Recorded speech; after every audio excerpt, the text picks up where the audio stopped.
जिए ऐसा जिए जो जीवन को महकाए, पंगु भी पर्वत पर चढ़कर जीत के गीत सुनाए। जिए ऐसा जिए, जिए ऐसा जिए जो जीवन को महकाए,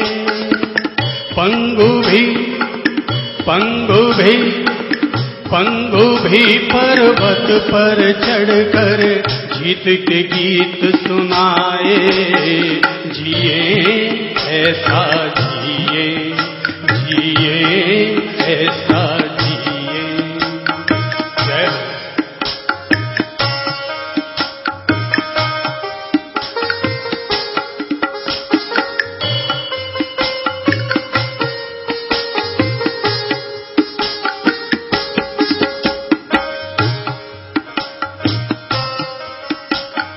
जीवन कितना सुंदर है, चलता फिरता मंदिर है।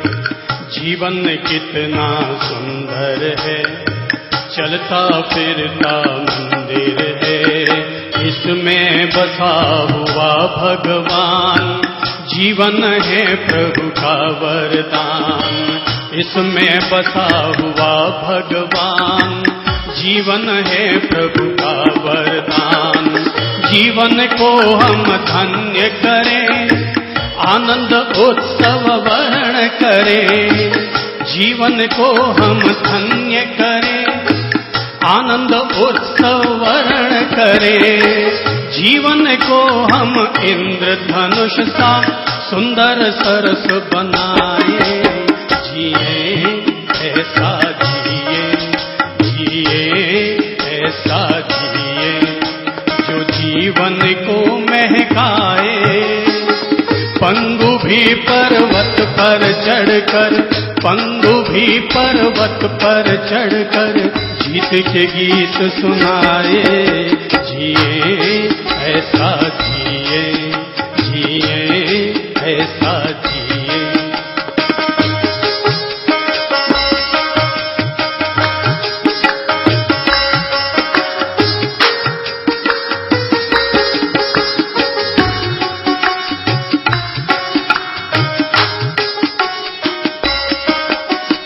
जीवन में हम जोश भरें, अपने सपने पूर्ण करें। जीवन में हम जोश भरें, अपने सपने पूर्ण करें। साथ मिले तो ले सबका, नहीं मिले तो गम किसका। साथ मिले तो ले सबका, नहीं मिले तो गम किसका। अर्जुन में बेहद दम है, एकलव्य भी कहाँ कम है। अर्जुन में बेहद दम है, एकलव्य भी कहाँ कम है। हम भी दिल में लक्ष्य बसाकर, हम भी दिल में लक्ष्य बसाकर जीवन सफल बनाए। जिए ऐसा जिए, जिए ऐसा जिए जो जीवन को महकाए, पंगु भी पर्वत पर चढ़कर जीत के गीत सुनाए। जिए ऐसा जिए। जय हो।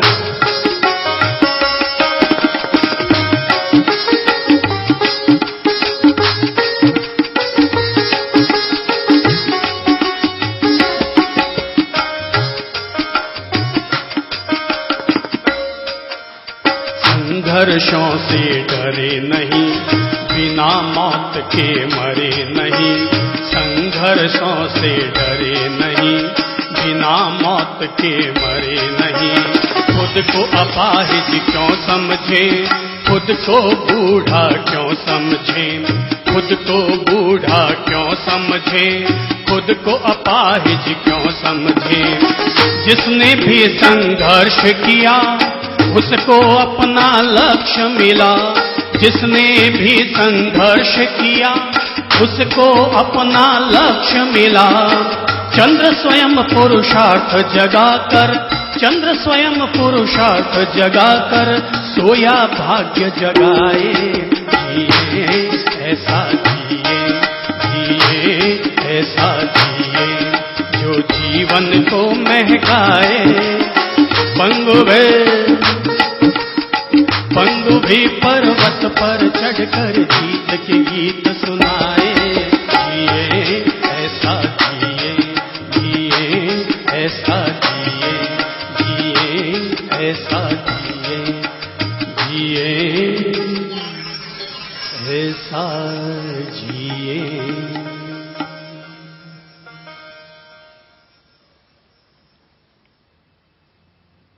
तू जिंदा है तो जिंदगी की जीत पर यकीन कर, तू जिंदा है तो जिंदगी की जीत पर यकीन कर। अगर कहीं है स्वर्ग तो उतार ला जमीन पर,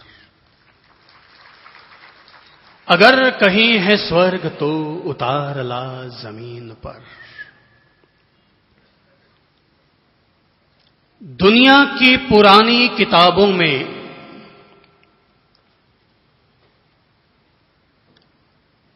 स्वर्ग की चर्चा देखने और पढ़ने को मिलती है,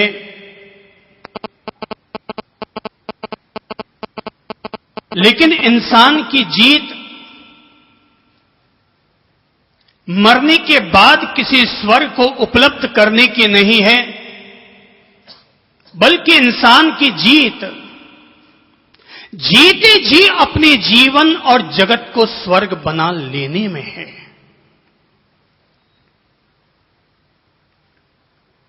माना कि किसी ने जीवन को कागज के टुकड़े का नाम दिया होगा, लेकिन इंसान की जीत इसी में है कि वो जीवन को महज कोई कागज का टुकड़ा न रहने दे, बल्कि अपने इसी कागज के टुकड़े पर किसी गोरकी का महान उपन्यास मां लिख डाले, या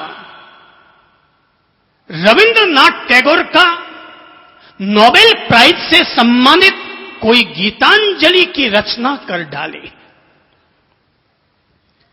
कहने वालों ने भले ही जीवन को बादल का टुकड़ा क्यों न कह दिया हो, लेकिन इंसान की जीत इसी में है कि वो जीवन को महज कोई बादल का टुकड़ा टुकड़ा न रहने दे, बल्कि बादल के टुकड़ों में से भी इंद्रधनुष के रंगों को कैसे साकार किया जा सके, इंसान अपने भीतर वो जज्बा जगा ले।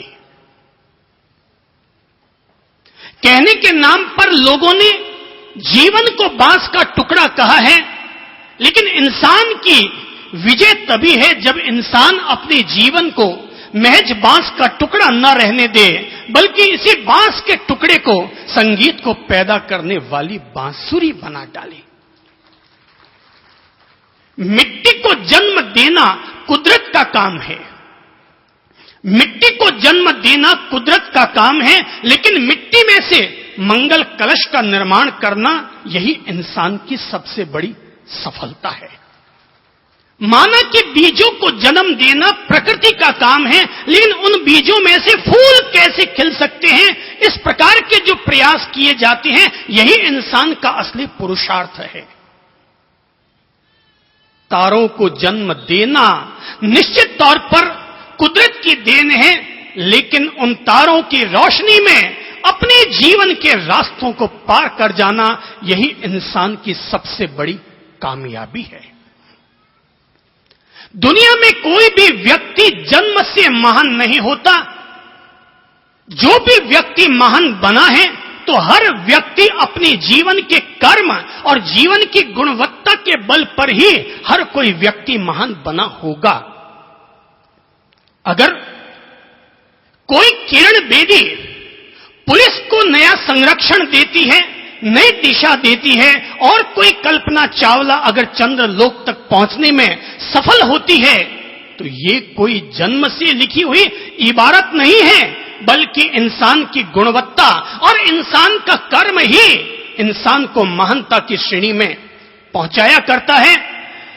कर्म ही इंसान के जीवन का कल्प वृक्ष है, कर्म ही इंसान के जीवन का कुंभ कलश है, और कर्म ही इंसान के जीवन की काम धेनु है। जो व्यक्ति अपने जीवन में जैसा मनवांछित फल पाना चाहता है, उस व्यक्ति को अपने जीवन में मनवांछित फल प्राप्त करने के लिए तदनुरूप ही अपने जीवन में कर्म करने होते हैं। अगर किसी भी व्यक्ति को अपने जीवन की ऊंचाइयों को छूना है तो इंसान को अपने जीवन की ऊंचाइयों को छूने के लिए अपने जीवन में पलने वाली इस शर्म को छोड़ना पड़ेगा कि मैं अपने जीवन में अमुक छोटा काम नहीं कर सकता।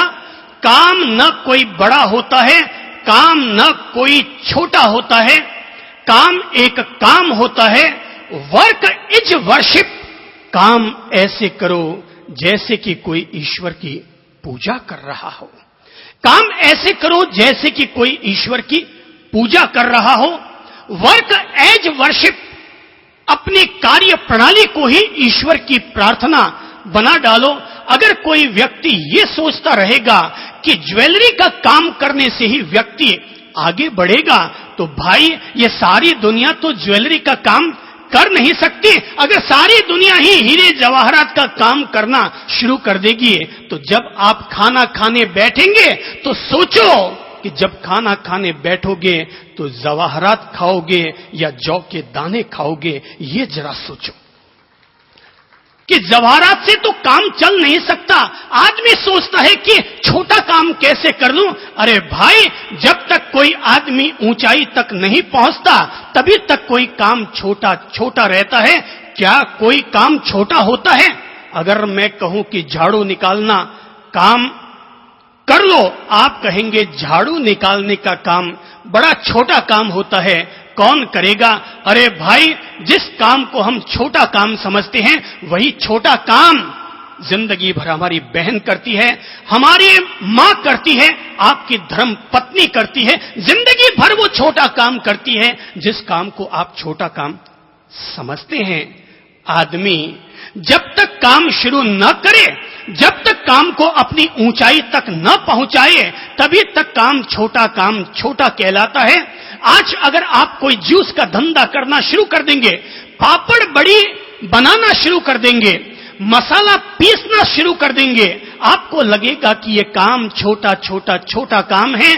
पर भाई, बता देना चाहता हूं कि यही छोटा काम करके पाली का केवल घरेलू उद्योग शुरू करने वाला, पाली का पापड़ वाला व्यक्ति, जो केवल अगल बगल वाले लोगों को 2 किलो लोहा देकर के आ जाता पापड़ के, और उससे शाम तक 10, 12, 15 किलो लोहे के आटे से पापड़ बना लिया करता।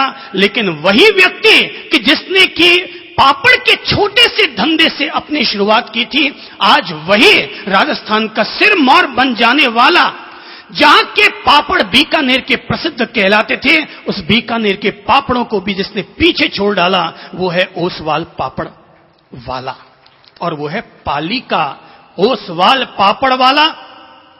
आप कहेंगे कि ठेले पर प्लास्टिक की टोकरियां, प्लास्टिक की बाल्टियां लेकर के अगर मैं धंधा करने के लिए निकल जाऊंगा तो लोग क्या समझेंगे? भाई, बता देना चाहता हूं, 25 साल पहले जब हम अहमदाबाद में थे तो अहमदाबाद की सड़कों पर एक आदमी पुराने ठेले पर कैलिको मील का सरफ का पानी एक बोतल में बेचा करता, और उस जमाने में एक बोतल उस लिक्विड का मूल्य 50 पैसे होता था।